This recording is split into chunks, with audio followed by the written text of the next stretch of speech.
Welcome everyone.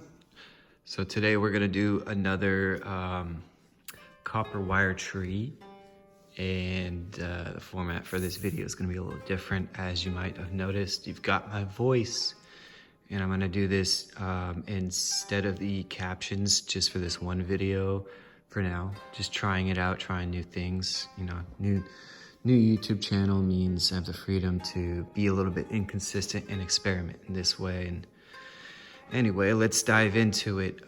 First thing I wanted to do to get this out of the way is, as you've noticed, this copper wire is actually electrical wire that I've shaved away the plastic part.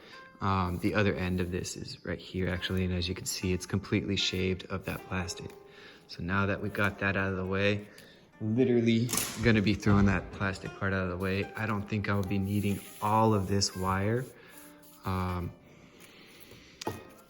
but I have it nonetheless. So yeah, I just wanted to address that electrical wire, because I know that copper wire is not cheap.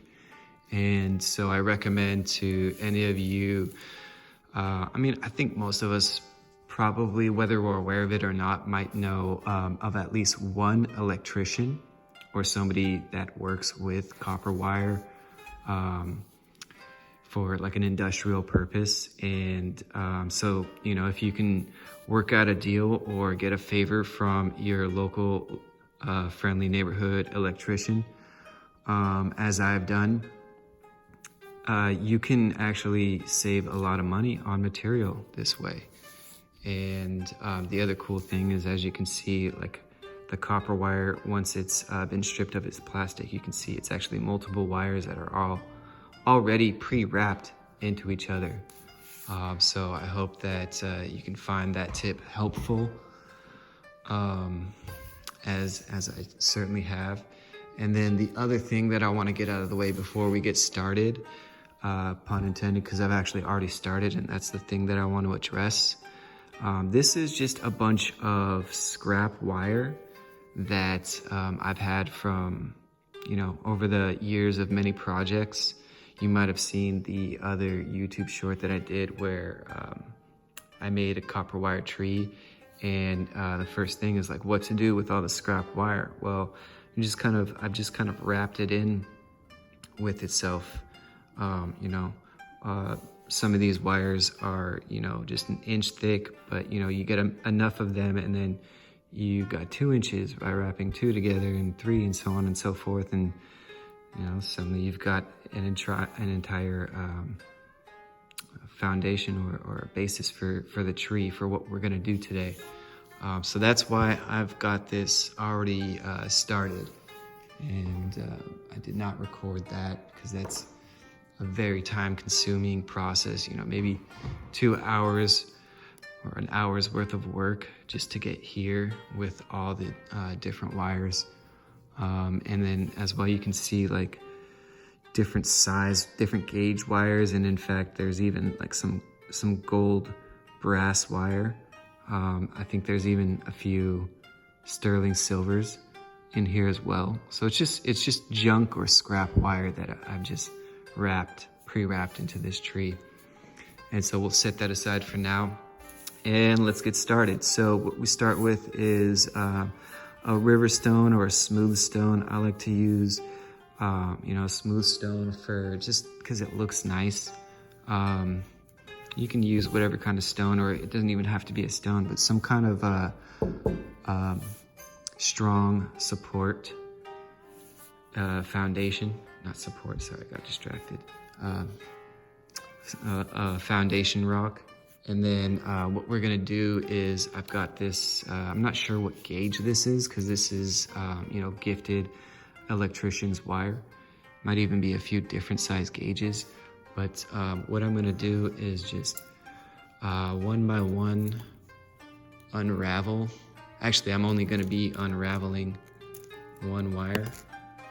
That's what we're gonna start with. And a little tough to get this all in the shot. Right now,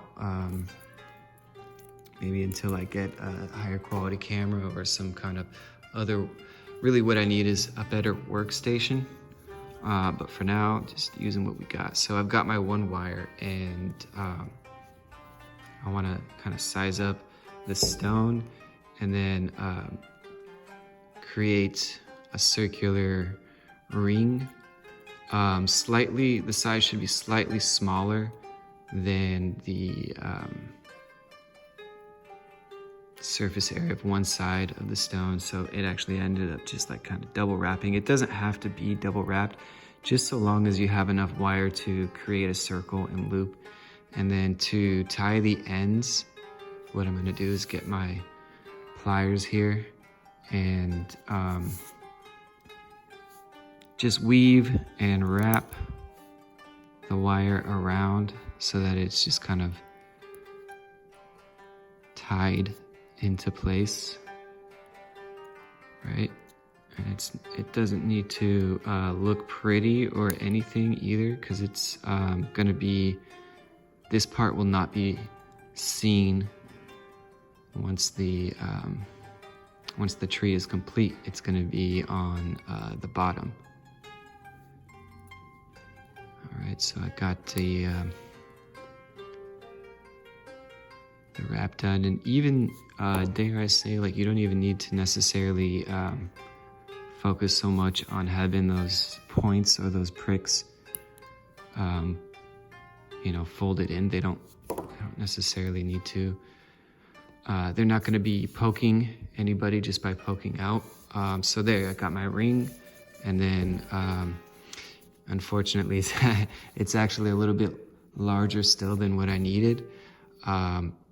But that's all right. I've already thought of a little hack to solve that once we get going.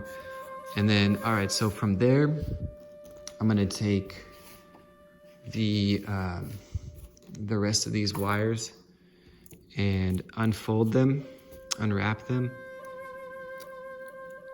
kind of 1 by 1 or 2 by 2 or whatever is more comfortable for you. Right, and I'm doing 2 by 2. Maybe I could do 3 by 3 for me. That was a dumb little rhyme, but yeah. I had I just drank a cup of coffee, and I'm not a coffee drinker, so my mind's a little bit light speed right now. So I've unraveled 5 wires. I think I'll do 3 more. So 5, 3, 8. 8's a good start. And I'll show you what I'm gonna be doing with these wires is taking one end. Oh, and the other thing I wanna do actually is, for this wire, if that's gonna be the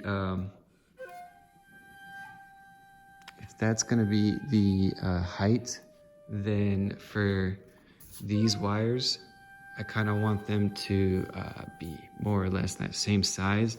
So for these, they're actually about twice the size that I need.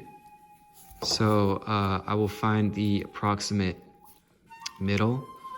Actually, I'm gonna have to untangle these from each other.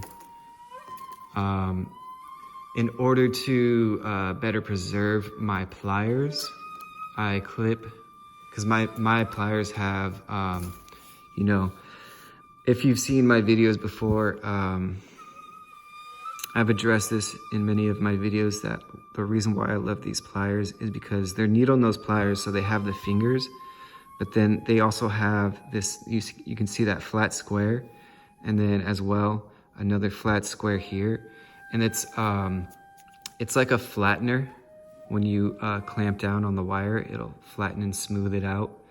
And then the third part of my favorite pliers here is the blades, the clippers, razor sharp. And so what I'm saying is I like to clip the wires 1 by 1, because that way it kind of preserves the clipping part. If I try to clip 2 or even just a thick gauge of copper, or if it's not a soft material like copper, if it's something more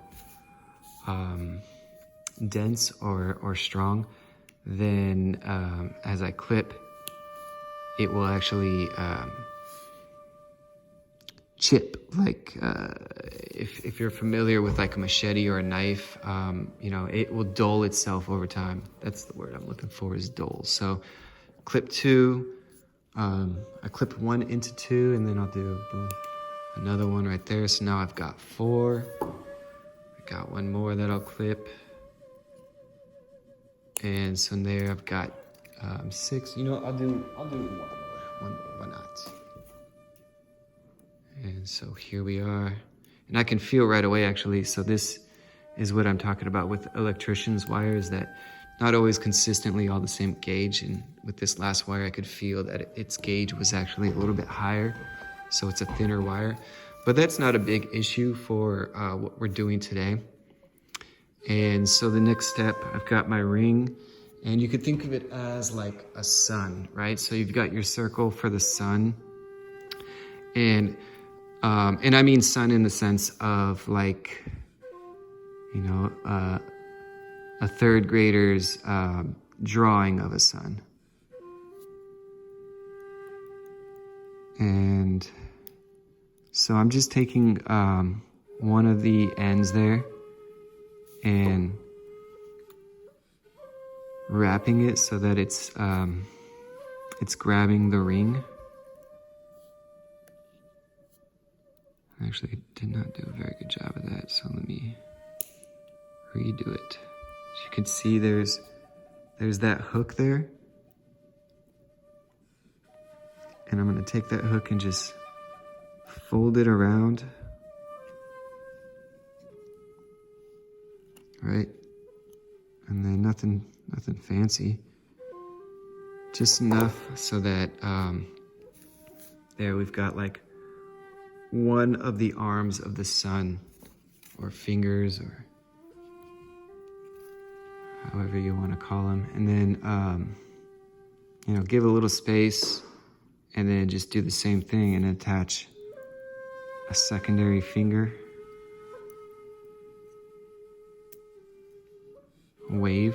Wavelength of the sun.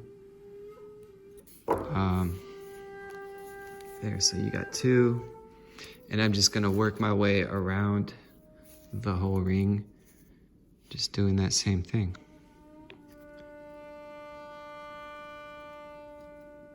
And you can wrap it around 1, 2, 3 times, however many times as you want.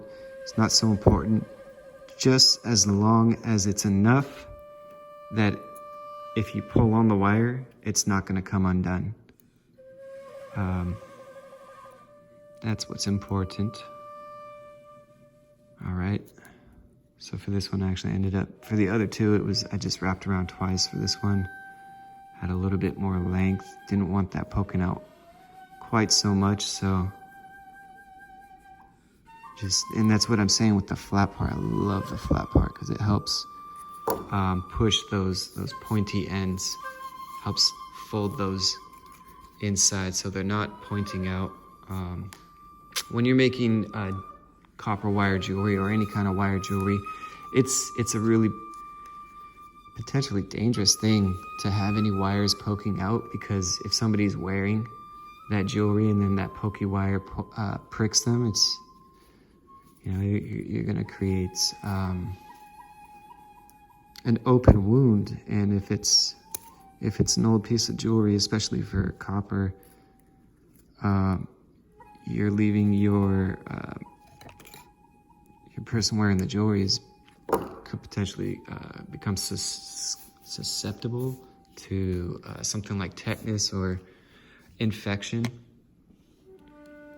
So there I'm like halfway, right? 1, 2, 3, 4. I got 4 more.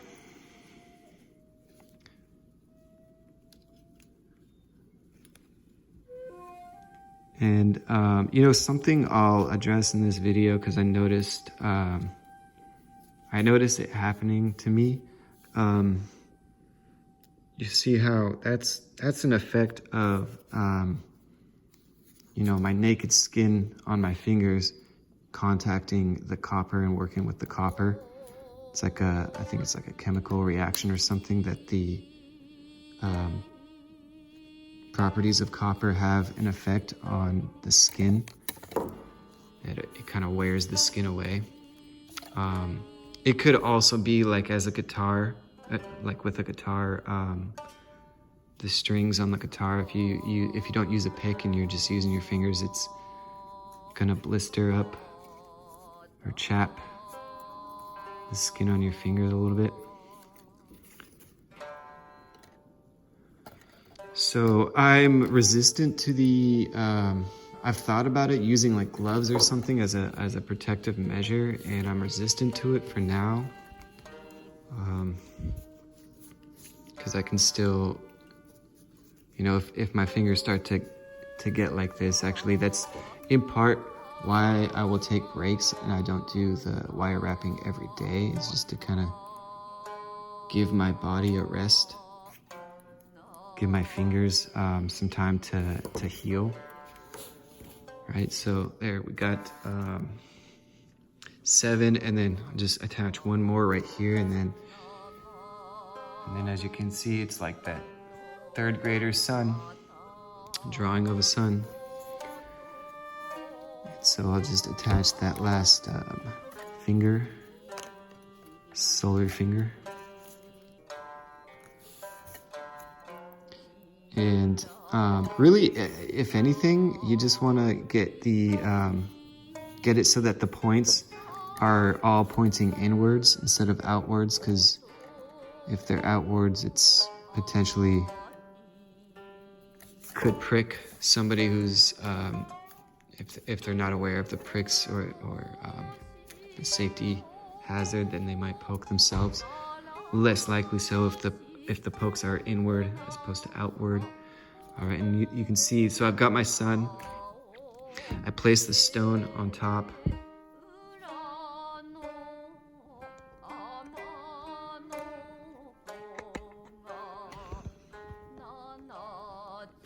And I apologize, I got a low battery notification on my phone, so I don't know if you noticed that glitch, but not glitch, but might have froze the video or something. I can see I'm still recording, so I'll keep going.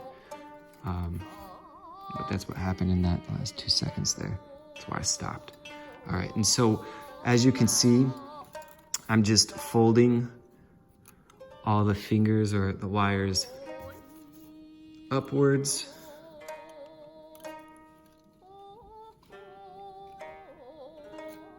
And then I can, with my one hand, I'm putting pressure down on the stone and then pulling up with the other hand, right? And then, so once I've got all, there's 8 fingers total. Once I've got them all folded up,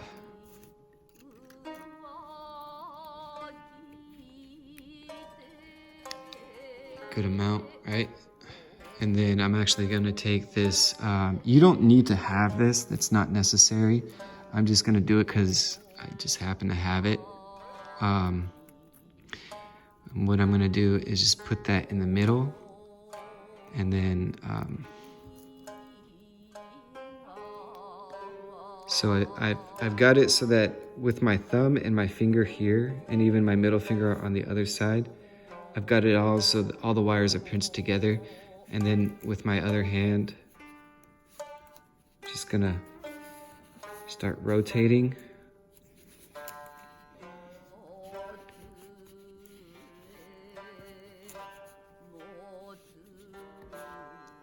Right? So now it's wrapped in and I don't need to be holding it in place. And then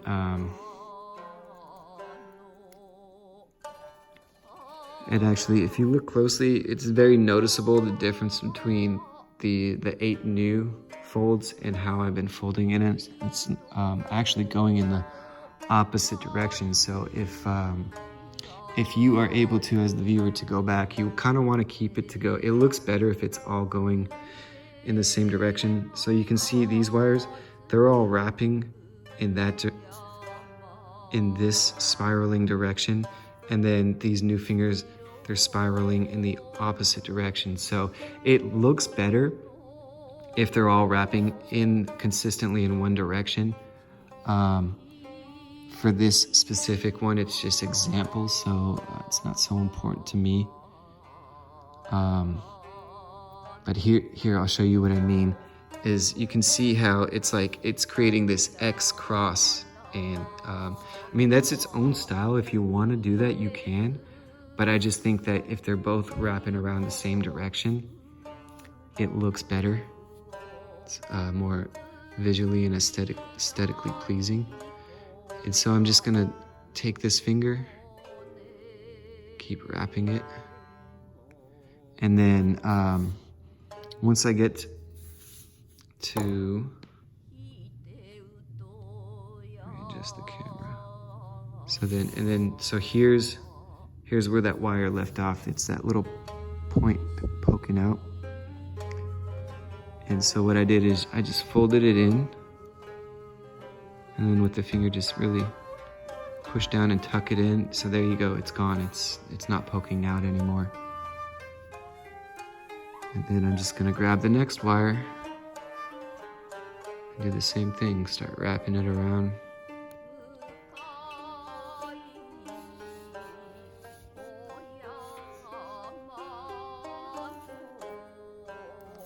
Right, and then when we get to that last little point, same thing with the pliers fingers. You fold it in so it's like, here, I'll show you here with this wire. What I'm doing is taking that point and just folding it back so it's like a hook. Like that, right? So I'll use it with that one wire. So it's already got the hook right there. And then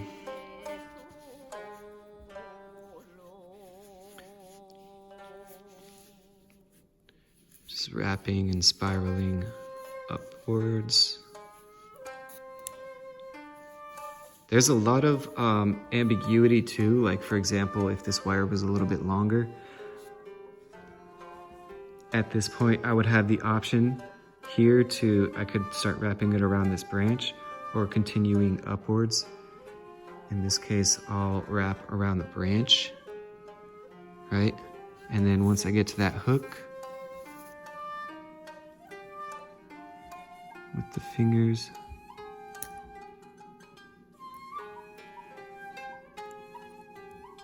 and then the flat part will help tuck that hook inside. And then just moving on to the next one.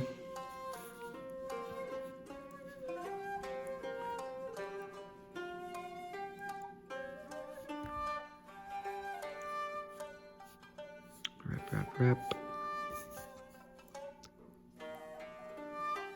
Pinch and hook. And then use the hook. Get the hook tucked in. And then for these, I think it's better, in my opinion, to wrap each one individually. My opinion is that it actually looks more realistically like a tree.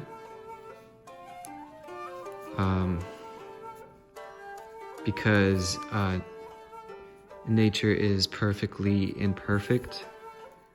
And so if I were to wrap all of them at once, it would be like artificially perfect and not natural like nature. But that is my personal opinion. You are welcome to say, so what I mean is like, so there's 3 left here. And if I were to just take all 3 and wrap it, it does save time. But the thing with me as an artist, I think that, if you start evaluating, if time becomes a factor in how you want to approach things, then it becomes a little bit more of, it's like, that's a tool of your business mind and not your artist mind to be factoring in time,